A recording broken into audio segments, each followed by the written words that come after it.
It is. Randy, I didn't Yeah. get a Red Ryder gun. Oh, I did you was get like, coal in your stocking? no, it's not coal anymore. That's old school stuff, man. Oh, What they do now, what Santa brings you now is rotten potatoes. but that's lovely.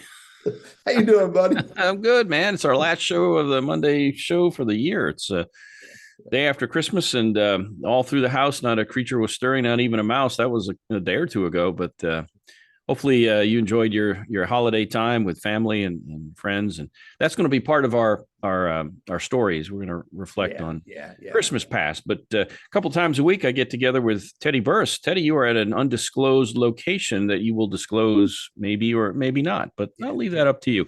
Before we get started, Randy Wooden with Goodwill Industries of Northwest North Carolina.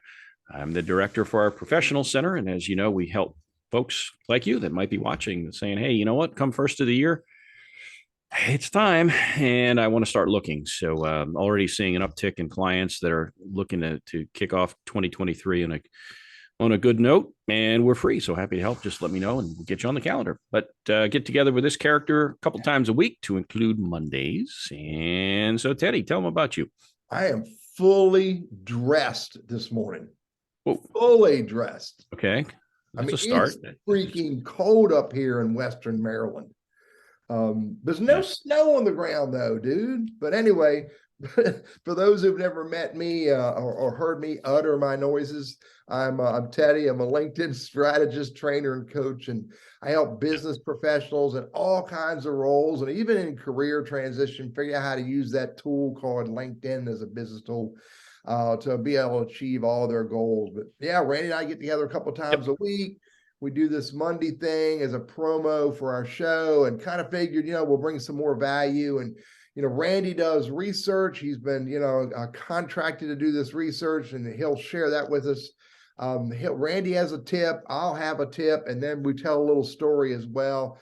And then we'll introduce our special guest for this Wednesday. So, Randy, I know yesterday was Christmas and you had to go play with your toys, but did you get a chance to do the research?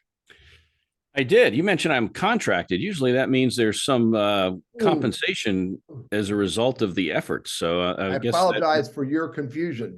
Well, the devil's in the details, right? All right, so let's hit this. I got a little trivia for you, Mr. Burriss. So births on this date, the year, I know you weren't born yet, but was 1791. This guy was born in England. He is, his name is Charles Babbage. Any ideas what he's famous for other than that name sounds familiar, man? You're an IT guy. You're an IT guy. That's why I threw it at you. He's known as the father of the computer. Ooh. He invented something called a calculating machine. I didn't bother looking up what that is, but it can't be a heck of a lot. It was an abacus. That maybe that was the Chinese that did that. I don't know. Anyway, so there's that. Steve Allen, Tonight Show. Remember Steve Allen? He was born in this date, 1921. Ozzie Smith, great Hall of Fame shortstop, again, born in this date, 1954. And several famous folks passed away on this date. Deaths: Harry Truman, 33rd president of the U.S. His middle initial was S, by the way. Sylvester. It stands for nothing. I didn't read that today, but I read that years and years ago. It's S, but there is no middle name. It's like Harry S. Truman. So for what that's worth, a little trivia for you. Gerald Ford. His mother was drinking or the father was drinking? I'm going to got a middle name. I hadn't thought of that. We'll think of it later. Put S down there.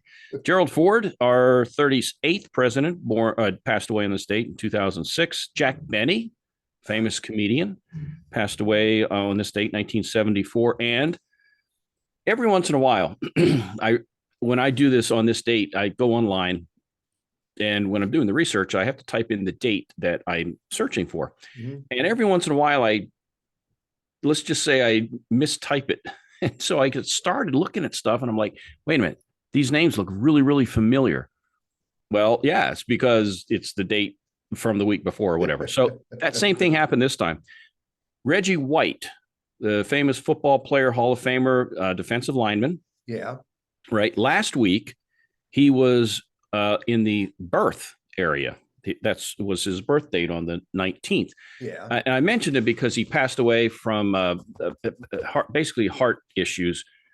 He had sleep apnea, and I was given a little talk about the CPAP machine that I use and that others use to help him sleep more effectively. Well, just happened to notice Reggie White passed away on this date in 1960. Well, nope, 2004. He passed away. 2004. So, yep. So anyway, so that happened. Some events that were kind of interesting. The Mayflower landed at Plymouth Rock. Well, they think it was on this date in history. The year was 1620. The year was 1919. The Curse of the Bambino. Babe Ruth was sold. Yeah, he was sold, traded, if you will, but sold to the Yankees back in 1919. And yeah, so as a Red Sox fan. All right, here's a really good trivia one for you. All right. The year was 1968. This band, you may have heard of them, Led Zeppelin. I've heard that name. Yeah. Yeah. I had the 8 tracks, dude. Anyway, Led Zeppelin had made their concert debut in Denver. They were the opening act for what band? Led Zeppelin opened 1968. 68. Yep. And this is a cover band. I don't know that and they were really, really, really good. I mean, you've heard the name, but every time when I went to look them up, all the songs they did, I'm like, wait a minute, somebody else did that song. Well, they were a great cover band. It's kind of a psychedelic cover band. Yeah. Called Vanilla Fudge. I don't have those 8 tracks.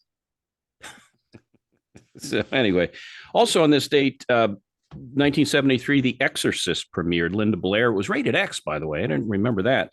It was the first horror film ever to be nominated for Best Picture of the year. And one last thing, and it's sort of trivia. Okay. The year was 1982. Who was Times Magazine's Man of the Year? 82. A surfer? Nope.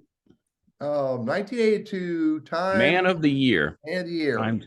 Wait a minute. Was it technology related? Was it a robot? Yep. No, it was a computer. Guys, look, but I was close, man. You were. Yep. So I tried to talk because you're an old computer guy. And when I say old, I mean old, right? So Maybe there you go. That's what happened on this date in history. So the quick story, we just had Christmas yesterday and generations come and go and memories, good and bad and awkward memories remain. I'm sure you've got some of those you could wheel out if you needed to, but I do remember one year my grandparents on my mom's side, and we lived up in Rhode Island. And so our Christmases were by ourselves, my mom, dad, and me. That was it. We were so far geographically away from her parents and my dad's parents. So, but one year, everybody flew to Ohio to be with my mom's parents, my grandparents. Okay. Well, they were both alive. Yeah. And all 3 daughters were there with their husbands and the grandkids, me being the oldest. So it's just really an interesting and a fun time. It may be the last time that all of us were together alive under one roof. Yeah. And there were no fights, no arguments, nothing that I can remember, but it just was a good time. And I have some photos. I see them occasionally on Facebook or whatever. And just interesting to think back and it's funny. And Teddy, you may be the same way. You think about, here are photos of your parents and your grandparents, and now you are the same age as those folks. And you're like, wait a minute, that's not right. How did that happen? Yeah. But time passes on. So enjoy the time, folks. We can't get it back, and just make the most of it. I'm with you, man. My story is about, I love the holidays, Randy, because what happens for me is, for lots of different reasons, I get to have a conversation with someone I haven't talked to in ages. I mean, I get people who call me that I haven't heard from in ages. I reach out and call others. This time of year is pretty intentional for me. Someone sends me an email or a text message or whatever message. I don't respond back. I pick the phone up and call them. This is the time of year where I'm pretty purposeful about doing that. Reconnect with people you haven't talked to in a long time. So I really enjoy that. Back to your story, this. Our audience probably doesn't know this, but I am number 2 of 15. Yeah. So, and being the older one with a bunch of kids in the house, all the toys went to the younger kids, and us bigger kids, we didn't get as many toys as the quote unquote babies got, but it was fun. I mean, we had a big old Christmas tree, and we celebrated Christmas in a big way and had a lot of fun. We didn't travel very much because it's hard to put 15, 16, 17 people in one car, but it was really, I really enjoyed being a kid at Christmas, and try to do that now, man. So anyway, hey, who's our upcoming guest, man? Malcolm Macdougall returns. He was on about 2 years ago, thereabout, and Clifton Strengths, Strength Finder assessment kind of stuff, and we're not necessarily going to cover that same topic this time, but Malcolm joins us. The topic is removing the difficult from difficult performance conversations. Yeah. And, we have to have them from time to time. If we're a hiring manager or supervisor, sometimes those can be very tricky, very challenging. So Malcolm's going to try to decipher all that and find maybe some ways to have those that aren't maybe as difficult or confrontational. So looking forward to Malcolm coming back on. Me too, because I'm going to need his help. Attorney will be in touch. Hey, my tip real quick. Look, I mean, we've been through a really cold snap and more is to come. And we're in the wintertime, so it's going to get cold. I get that. Right. But, with New Year's Eve coming up and the whole drinking, driving and all that, we can never remind people often enough, but just be safe. Don't be stupid, especially you've got Uber, Lyft, you get everything else out there. Find a way to get home without risking it. Every year you see people that die or you see people, and especially people of means, right, that have plenty of money. So money's not an issue. And yet they wreck their car at 3 a.m, drunk. It's dumb. It's dangerous. It's dumb. You just wonder why. Why take the risk? But people do, and you and I could be saying this 20 years from now if we're still alive, and we'd still have carnage on the roads. So there you go. That's my tip. Just be safe, be smart, and enjoy it. You're wrong, dude. There will not be carnage on the road 20 years from now because we won't be driving, dude. So there'll be less carnage, less attitude. So well, you could be right, but then again, there's probably an override switch. And here, hold my beer. Let me drive this car. I got it. Yeah, I can see that happening. Hold my beer. We're good. All right, here's my tip, dude. Here's my tip, and this is pointed directly at me. Accept criticism, Teddy. It's how we grow. Recently was working with the guy and he really didn't like some of my ideas and or the words that I was using in some of my stories I was writing.